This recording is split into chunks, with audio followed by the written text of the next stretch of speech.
Some horror films prove you don't need a Hollywood bankroll to wreck someone's sleep.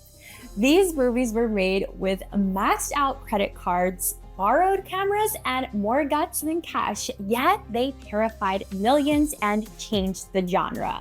We're counting down 11 micro-budget nightmares that turned spare change into pure dread.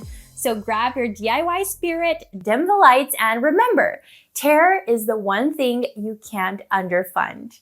Number 11, Paranormal Activity from 2007. Director Oren Peli, a former video game programmer with zero filmmaking experience, spent a full year transforming his modest San Diego tract home into a haunted house set. Working nights after his day job, he soundproofed walls, installed hidden light dimmers, and rigged doors with simple pulleys so they could open on cue. Financing and equipment. Total budget about $15,000, most of it Peli's savings. Camera, a Sony HDR FX1 Pro Summer HD camcorder. Crew, basically Peli plus a sound recordist, never more than 3 people on set at once. Filming method. Principal photography lasted 7 consecutive nights. Actors Katie Featherston and Micah Sloat were paid $500 each upfront plus a small back-end percentage that later ballooned. No traditional script. Each night, Peli left index cards with emotional prompts like, "Tonight you sense the presence getting stronger. React naturally." All special effects were practical. Baby powder on the floor for footprints, fishing line to move doors. The Spielberg legend. After the 2007 Screamfest premiere, a DVD screener reached Steven Spielberg. He reportedly paused the film halfway, convinced his own house was haunted, and finished it in daylight. Spielberg recommended a new ending filmed for under $5,000 and urged Paramount to buy the rights.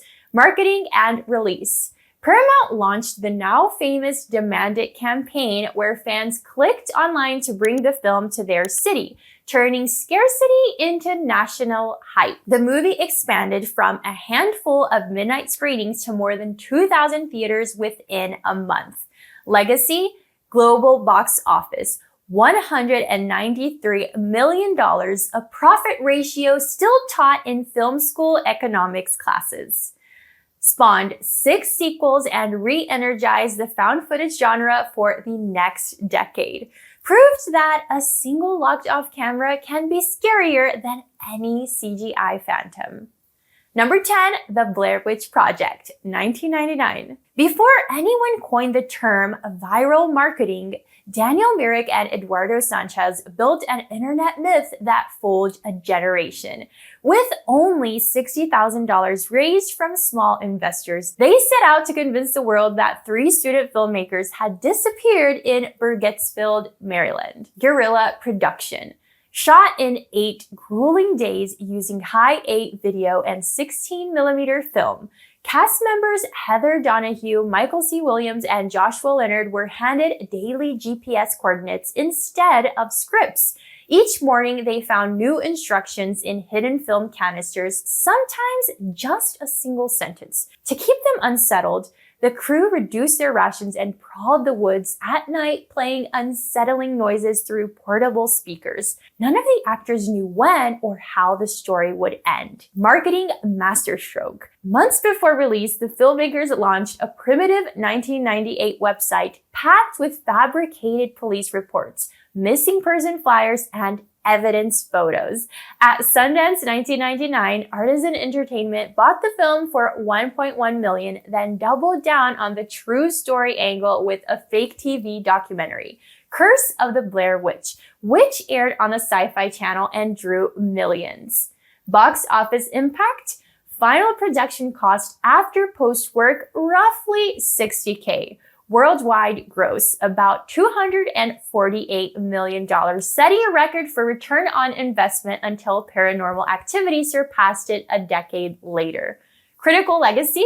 Lauded for resurrecting the found footage technique pioneered by Cannibal Holocaust. Inspired films from Cloverfield to Wreck and even modern ARG, alternate reality game, marketing campaign. Number 9, Creep 2014. Before Netflix originals were a thing, director Patrick Brice and actor-producer Mark Duplass decided to make a two-man thriller that felt like a Craigslist meetup gone to hell. Their budget?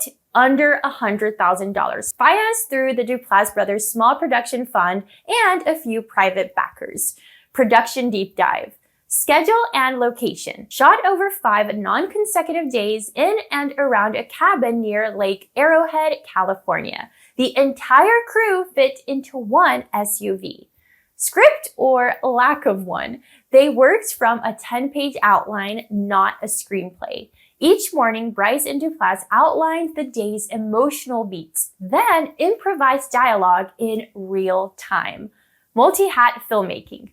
Brice served as director, cinematographer, and later co-editor. Audio was captured with a single boom mic that Duplass often held himself between takes. Iconic peach fuzz scene. The unsettling dance with the wolf mask wasn't planned. Duplass found the mask in a box of old props, slipped it on, and started dancing while Brice kept the camera rolling. Release and reception. Premiered at South by Southwest 2014, quickly selling to Netflix for global streaming, an early sign that micro-budget horror could thrive on platforms rather than theaters.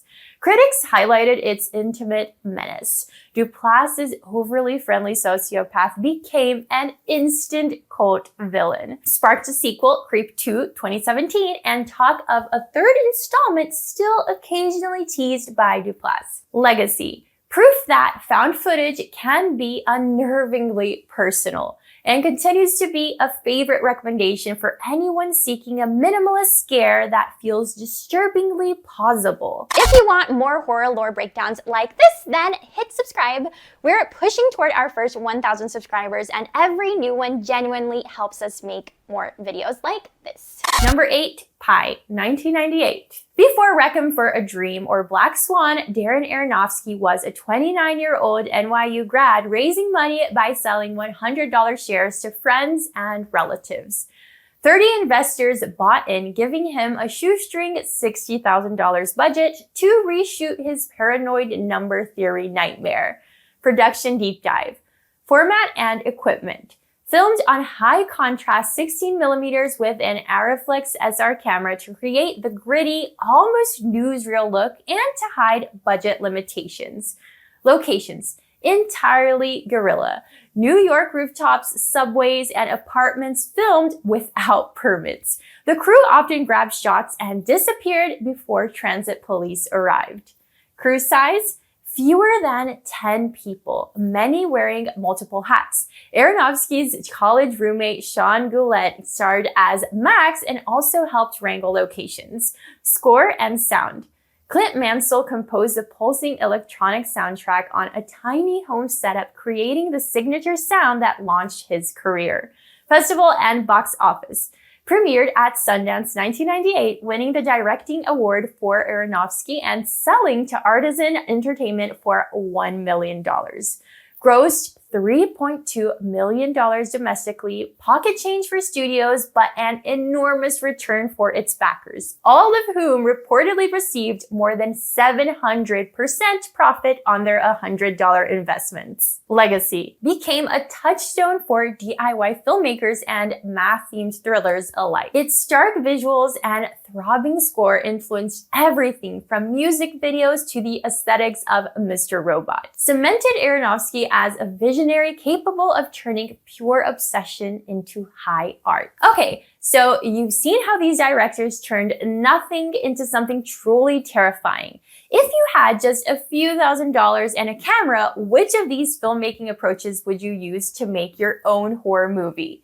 Would you rely on mind-bending ambiguity like resolution, or would you use a single camera and everyday paranoia like Paranormal Activity? Number 7, Eraserhead, 1977. Before David Lynch became synonymous with surreal television, he spent 5 patient years bringing this nightmarish debut to life on a piecemeal budget of roughly $10,000 to $20,000.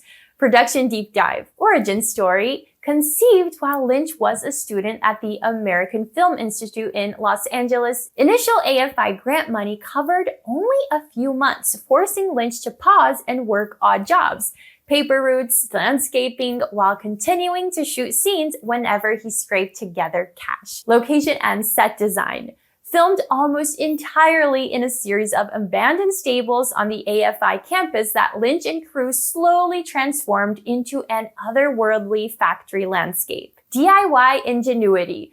Lynch and production designer Jack Fisk scavenged scrap metal, old radiators, and industrial junk from local yards, welding and painting by hand to create the film's oppressive textures. Soundscape. The film's famously unsettling audio, a constant hiss of industrial machinery, was built by Lynch himself using reel-to-reel tape loops and field recordings of malfunctioning air conditioners. The baby mystery. The grotesque mutant baby remains a filmmaking legend. Lynch has never revealed what it was made of. Rumors range from a skinned rabbit to an animatronic creation. Cast and crew signed confidentiality agreements, adding to the mystique. Release and legacy. Initially rejected by mainstream distributors, Eraserhead found its audience on the midnight movie circuit, running for years at New York's Waverly Theater. Influenced filmmakers from Stanley Kubrick, who screened it for the cast of The Shining, to modern auteurs like Guillermo del Toro. Its endurance proved that a film could be haunting, personal, and completely outside the studio system and still carve a permanent place in cinema history. Number 6, Coherence. 2013. James Ward Burkett crafted this science fiction mind twister for about $50,000, shooting in his own Santa Monica living room over 5 intense nights. Production deep dive. Improvised storytelling. There was no formal script. Instead, Burkett wrote a detailed backstory and nightly character envelopes with secret objectives. Actors discovered plot twists, parallel universes, shifting timelines only as scenes unfolded. Crew and gear. A skeleton team of friends managed lighting and sound, while Burkett personally operated the camera, often handheld to heighten intimacy. Lighting. Practical household lamps and candles provided most illumination, giving the film its naturalistic yet eerie glow and saving thousands in equipment rentals. Festival run and critical acclaim. Premiered at Fantastic Fest 2013, where word of mouth labeled it a micro-budget primer with heart. Earned nominations at the Independent Spirit Awards and quickly became a streaming hit, recommended by critics as a perfect hidden gem for fans of puzzle box storytelling. Legacy. Cited by filmmakers as proof that high-concept sci-fi can flourish with virtually no money if the core idea is strong. Continues to gain new viewers through streaming, often landing on Best Films You Missed lists every year since release. Number 5, They Look Like People, 2015. Harry Blackshear's debut feature embodies the true spirit of micro-budget horror. Armed with a savings account, a few loyal collaborators, and a borrowed camera, he delivered a meditation on paranoia and friendship for under $10,000. Production deep dive. Genesis.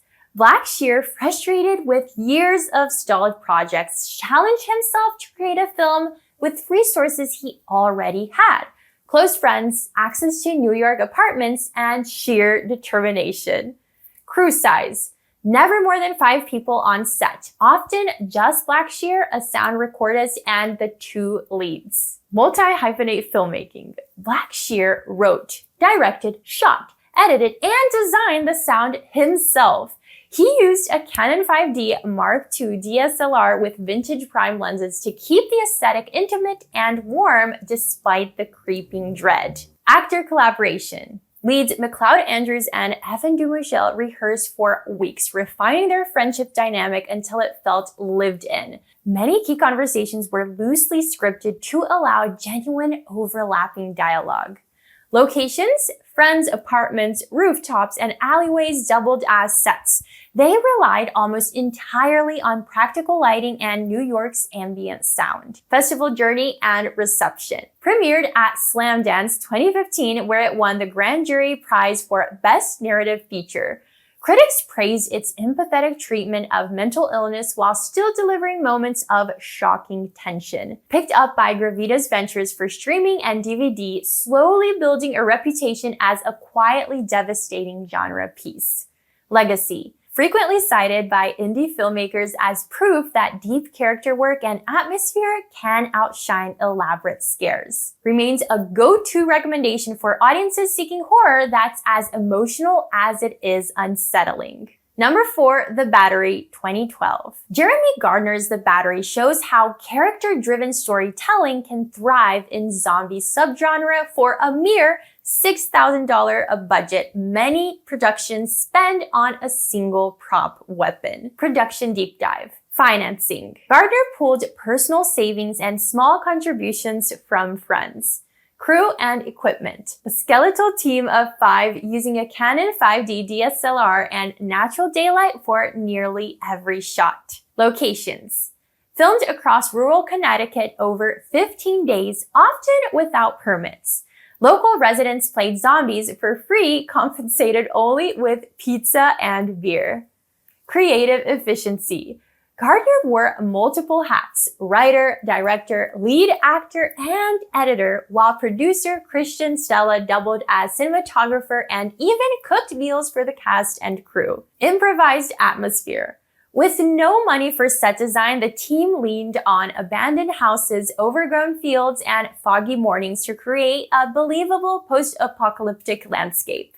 Festival and release. Premiered at the Telluride Horror Show, followed by screenings at dozens of international festivals. Garnered rave reviews for its naturalistic dialogue and sharp focus on friendship rather than gore. Eventually distributed by Scream Factory, gaining a dedicated cult following on home video and streaming.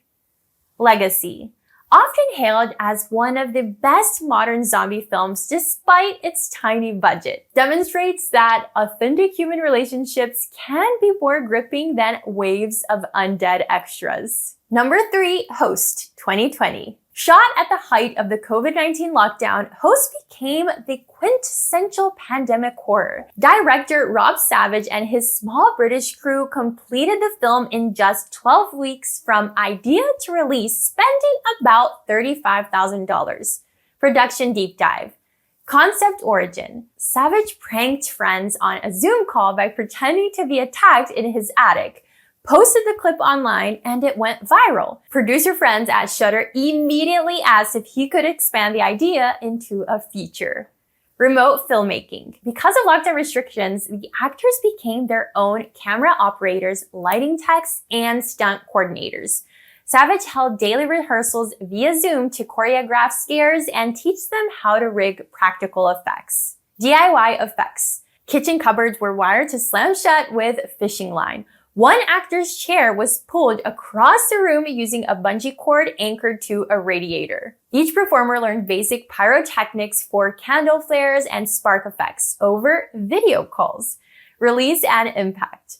Premiered on Shudder in July 2020, only a few months after conception. Instantly went viral, hailed as the scariest film of lockdown, and earned a 99% Rotten Tomatoes score. Lauded for capturing the collective anxiety of quarantine and for proving that inventiveness beats budget when audiences crave relevance. Legacy. Inspired a wave of screen-based horror films, Dashcam, Missing, and confirms that the desktop thriller format could feel fresh again. Continues to be a time capsule of 2020, blending supernatural terror with real-world isolation. Number 2, Resolution, 2012. Before Justin Benson and Aaron Moorhead directed Marvel TV and big-budget genre films, they created this haunting debut for about $20,000, stretching every dollar with community favors and boundless creativity. Production deep dive. Locations and schedule. Shot over 3 weeks in San Diego County, primarily inside an abandoned cabin that the filmmakers renovated just enough for safety. Crew. A close-knit group of fewer than 10 people, many rotating tasks, camera, lighting, and even set construction. Storytelling approach. The pair avoided expensive effects by leaning into cosmic ambiguity. Ominous sounds, sudden cuts, and narrative loops suggested a greater force without ever showing it. Festival and critical run. Premiered at Tribeca Film Festival 2012, immediately winning attention for its blend of grounded friendship, drama, and Lovecraftian mystery. Critics from Variety and The Hollywood Reporter praised it as a rare indie that balanced emotional depth with creeping dread. Legacy. Established Benson and Moorhead as masters of cosmic horror on a budget, paving the way for Spring, The Endless, and eventually projects for Marvel and Netflix. Fans still dissect its ambiguous ending, which teases larger mythologies later explored in the duo's shared universe films. Number 1, Primer, 2004. Shane Carruth's debut is legendary for its audacity. A brain-twisting time loop thriller produced for just $7,000. Production deep dive. Financing. Carruth, a former software engineer, funded it with personal savings. Shooting format. Filmed on Super 16mm in Dallas over 5 weeks, using abandoned industrial parks and friends' homes to create a believable corporate suburb backdrop. One-man army. Carruth wrote, directed, produced, edited, scored the music, and played the lead role. Complex script. The story's interlocking timelines required a spreadsheet of color-coded flowcharts to keep continuity. Cast members sometimes learned crucial plot details only moments before shooting to maintain authentic confusion. Festival triumph.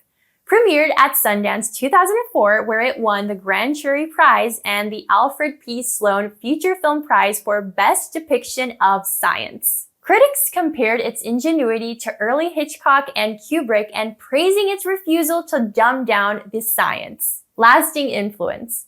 Continues to inspire aspiring filmmakers as proof that ambition can eclipse budget. Frequently cited in film schools and engineering forums alike for its near-clinical depiction of time travel paradoxes. Sparked countless fan-made timeline diagrams and remains one of the most debated indie films of the 21st century. From a 6,000 zombie road trip to a $7,000 time travel puzzle, these films prove that fear and creativity aren't about money. Which micro-budget would you show a skeptic first? Tell us below. Stay scary. See you next time.